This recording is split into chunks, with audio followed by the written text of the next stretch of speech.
Shri Manache Shlok, Shloka number 51.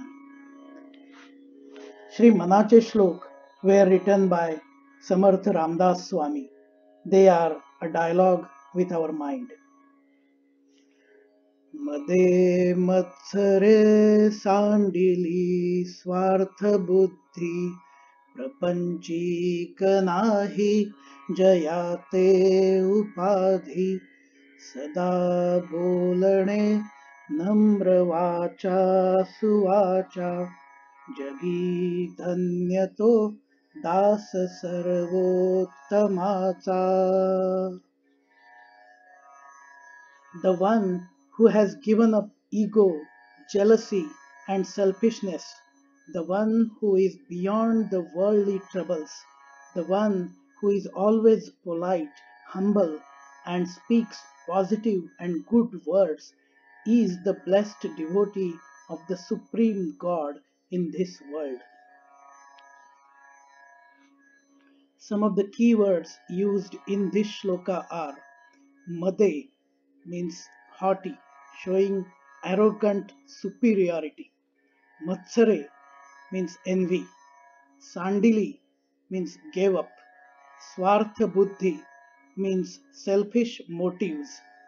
Prapanchika means worldly. Jayate means to whom. Upadhi means troubles. Namra means humble.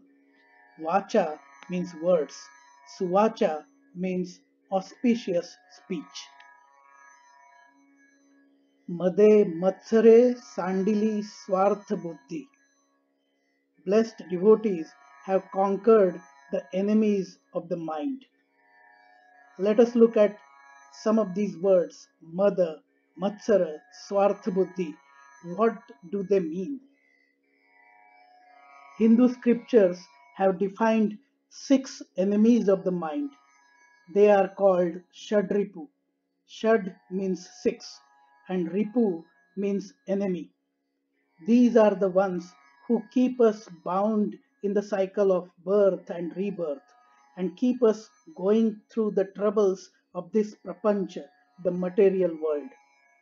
Samarth Ramdas Swami referred to the first of those in the last shloka, that was kama, desire or lust, when he said, Nase antari kama nana vikari. Blessed devotees are those who do not possess desires and weaknesses. The 6 enemies of the mind are lust or desire, which is kama, anger, which is krodha, greed, which is lobha, ego, which is mada, fascination or attachment is moha, and jealousy, which is matsara. The 4th enemy of the mind is ego or pride, and that is called mada. Ego can be defined in various ways: a sense of one's own proper dignity or value, excessive self respect or self confidence, arrogant or disdainful conduct or treatment, haughtiness, an excessively high opinion of oneself, conceit. Ego can also manifest itself in hatred and belief that we are better than everyone else. Majority of the people in the world are living life with ahankara, which is ego or being self-centered completely without thinking of others. The minute we wake up in the morning from sleep, the I or me or myself or mine starts taking over us. If we achieve something in life, we start feeling proud about it. But when that pride gets into us, that is when the mother starts showing up in every action we do, on our face, in our body language. Ego is not what we are, it is our face mask to show to others. But it also takes over our mind and starts controlling everything we do. The minute we start on the path of achievements and accomplishments, the ego starts following us like our shadow. And at a certain point in our way forwards, we start becoming the shadow of our ego. This ego is the first side of the coin we carry always with us, which is called ahankara, being self centered to the point that we stop caring about how it affects others, our friends, our families. It is the attitude of who cares and it's my life. The other side of the same coin is when we cannot achieve something, cannot accomplish something, cannot reach something, or cannot possess something which we desire. As soon as we start comparing ourselves with someone else who has achieved, accomplished, has reached the same point, or possesses the same things, the other enemy starts showing its head in our mind. That is called Matsara, which is jealousy. The sixth enemy of the mind is jealousy, Matsara. To be covetous, to be jealous, is to be excessively and culpably desirous of the possessions of others, and is marked by an extreme desire to acquire or possess those things which others have. We start feeling like others are luckier. They have born with the silver spoon in their mouth. It is hard for us to see the efforts others have taken or the challenges they have overcome. All we see is the end result. When we go away from the delayed gratitude mindset, jealousy starts taking over our minds. Nowadays, it is the world of getting it quick. Nobody has time to wait. With all the technological advances, everything has become fast and easily accessible and achievable. We start running after that which we don't have and forget about showing our gratitude towards the things which we already have. Mother, ego, matsara, jealousy, ahankara, self centric approach are all the results of swartha buddhi, which is selfish motives. Samartha Ramdas Swami clearly defines the blessed devotees as the ones who have given up all of these, have risen above all of these, have control over their mind to drive the focus towards helping others, being selfless, caring about the society, and having a service mindset. They are the ones who leave a mark in the world and are remembered by all as a result of the impact on others and devotion towards God without caring about themselves. Prapanchika nahi jayate upadi. Blessed devotees are not affected by the worldly troubles. Worries are like purchasing future imaginary problems by using your credit card to use them today, right away. You are inviting unforeseen and imaginary future issues into your mind by wasting the precious current moments. Then the mind gets something to chew and feed itself into making the challenges and issues bigger and bigger every moment. That then brings dissatisfaction, anxiety, depression into the mind. It starts proving to you how helpless you are. It then brings in the victim mindset. The fifth enemy of the mind is attachment, moha.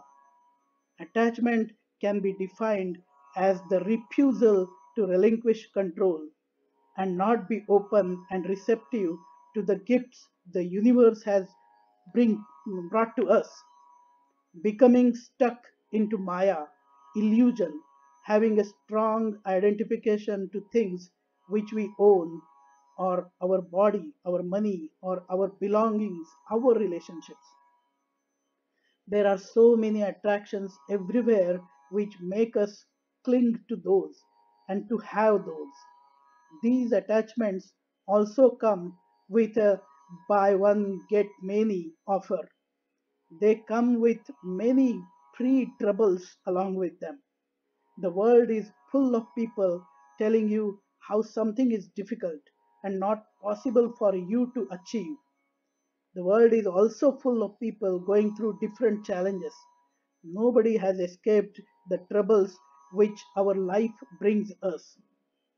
We value the good moments because we face bad moments. Nothing is good or bad in itself. It is the circumstances that make them appear that way at that time. You might have gone through some challenging incidents which tested your nerves at the time, and you felt this was a really bad time. Probably that tough situation made you tougher and taught you how to handle them. They probably made you learn some new skills, which in turn gave you some different opportunities and opened new doors. Then, looking back at that incident, you might have felt that something good came out of that which appeared bad. Dukkha means anything that is uneasy, uncomfortable, unpleasant, difficult, causing pain or sadness. It is also a concept in Indian religions about the nature of life that inherently includes the unpleasant, suffering, pain, sorrow, distress, grief, or misery. The term dukkha does not have an exact English translation and embodies diverse aspects of unpleasant human experiences. It is opposite to the sukha, meaning happiness or comfort. Blessed devotees are those who have gone beyond these worldly troubles. They, of course, have to go through all these bodily troubles, but they have conquered their minds such that these troubles do not have any effect on them. Their minds are so strong that they can take their mind out of themselves to look at these from outside of their bodies and focus on the ultimate reality, the Supreme God, instead. सदा बोलणे namra vacha suvacha. Blessed devotees are always polite. Politeness can come only with the calmness of mind.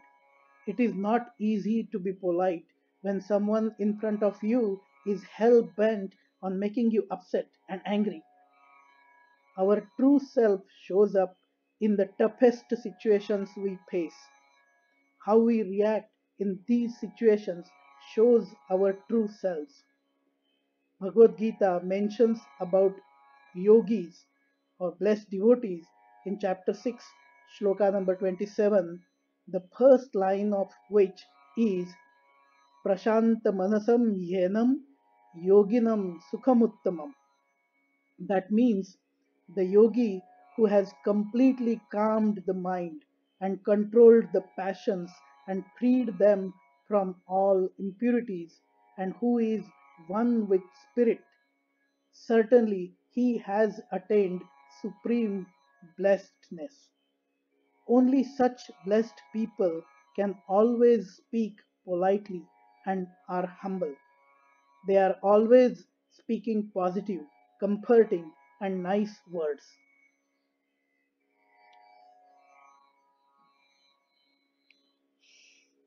मदे मत्सरे सांडिली स्वार्थ बुद्धि प्रपंचीक नाही जयाते उपाधि सदा बोलणे नम्र वाचा सुवाचा जगी धन्य तो दास सर्वोत्तमाचा.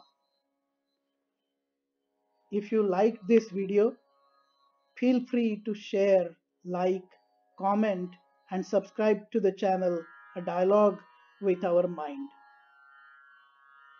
जय जय रघुवीर समर्थ